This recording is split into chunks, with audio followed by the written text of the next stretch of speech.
18 फरवरी को माघ मास के शुक्ल पक्ष की एकादशी है। बापूजी बतलाते हैं कि इस एकादशी का व्रत करने वाला कभी भी पिशाच योनि में नहीं जाता। इसीलिए जया एकादशी का व्रत करना क्यों जरूरी है। ये जया एकादशी पापों पर विजय और पुण्यात्मा बनाती है। करोड़ों करोड़ों पापों को, श्रापों को, दुखों को और पिशाच योनि जैसे कष्टों को भी जया एकादशी हर लेती है। चित्रसेन की पत्नी मालिनी, उसकी पुत्री थी पुष्पवंती। पुष्पदंत के पुत्र माल्यवान के साथ गान गाकर इंद्र की प्रसन्नता पाना चाहता था, लेकिन युवक और युवती आपस में प्रगाढ़ काम आकर्षण होने के कारण अपना कर्तव्य भूलकर एक दूसरे को खूब स्नेह से देखने लगे, जिसमें ताल भंग, राग भंग, स्वर्ग भंग होने से इंद्र को अच्छा न लगा और इंद्र ने गौर करके देखा कि इतनी लापरवाही, ये तो मेरा अपमान है। हे पुष्पदंत के पुत्र माल्यवान, दोनों पति पत्नी कान खोल के सुन लो। अपना कर्तव्य भूलकर विलासी जीवन जीने वाले तुम स्वर्ग में रहने के लायक नहीं हो। जाओ, तुम्हारा अधःपतन हो और पिशाच योनि को प्राप्त होगे। इंद्र के कोप श्राप से उनका पतन हुआ। श्री कृष्ण कहते, अपनी पिशाच योनि से दुखी हिमालय की कंदराओं में भटकने लगे। भटकते भटकते कुछ वर्षों के बाद कोई पुण्याई का प्रभाव उनके चित्त में हुआ कि ऐसा तो कौन सा हमने कर्म किया कि अभी तक हमारी सद्गति नहीं हो रही।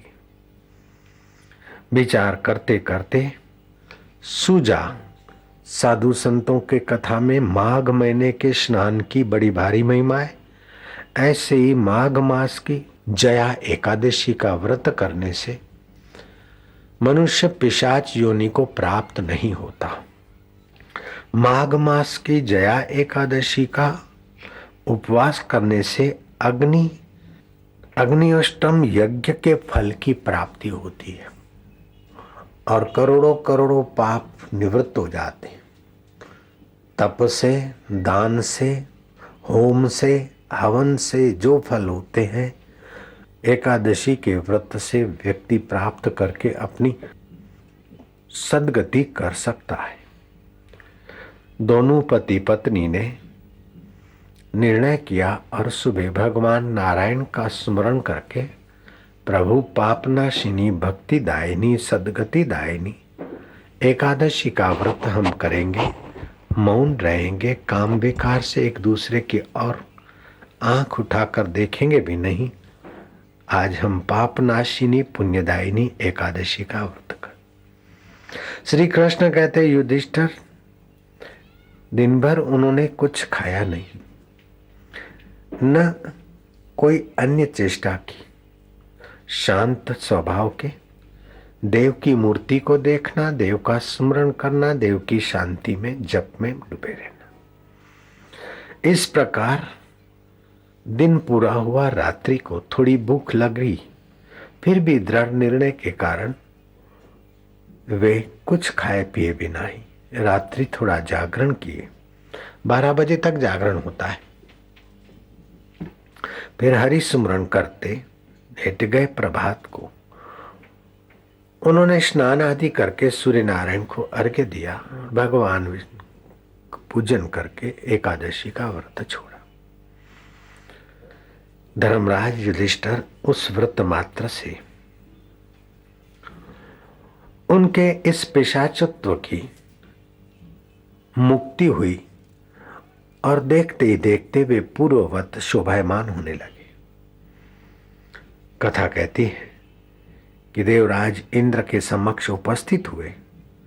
तब इंद्र विस्मय में पड़ गए कि तुमको तो पिशाच होने का श्राप दिया था, पिशाच योनि में तुम भटकते इधर कैसे पहुंच गए पूर्ववत होकर, पहले जैसे होकर।